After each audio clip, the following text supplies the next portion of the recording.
À Bakel, le 29 avril, on fait le bilan des opérations dans une partie du Guidimara et du Camera.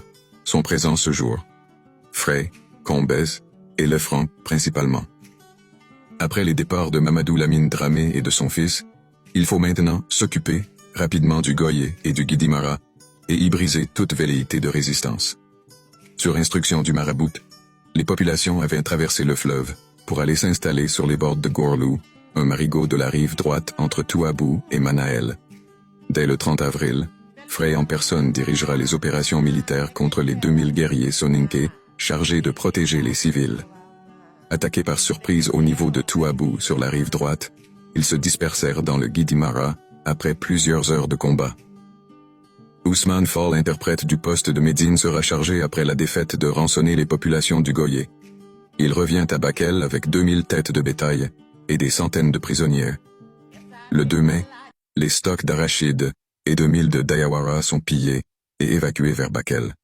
Selon les griots, les métaux précieux soutirés aux populations vaincues reviennent aux Français, le bétail, les esclaves, et surtout les femmes, sont répartis entre les Africains en fonction de leur degré de collaboration.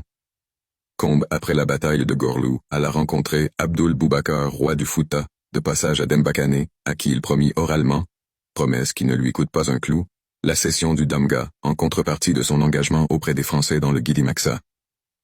Il envoie aussitôt un contingent de 2000 hommes, qui se présentera dès le 22 mai, face à Samba Kandji, abandonné par ses habitants. Ce même 22 mai, après Guémou, les troupes coloniales dirigées par le colonel Frey et les auxiliaires du Fouta entrent à Kumbadao, également abandonné de ses habitants, mais qui sera tout de même incendié. La colonne meurtrière de Frey, après avoir dévasté l'ensemble du Guidimaxa, atteindra Kayes fin juin.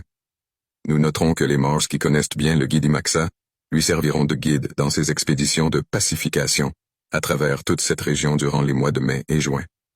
Au total, après la bataille de Bakel, Frey a brûlé une centaine de villages. Il a surtout cherché à affamer ce qui restera des 50 000 Soninké qui auraient, selon lui, tous soutenu Mamadou Lamine Dramé. On comptera 3 000 à 6 000 tués sans compter les blessés qui se comptent aussi par milliers.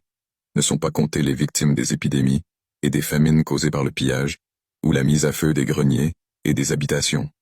Du côté des colons, on dénombre 138 Européens morts, 65 tirailleurs tués.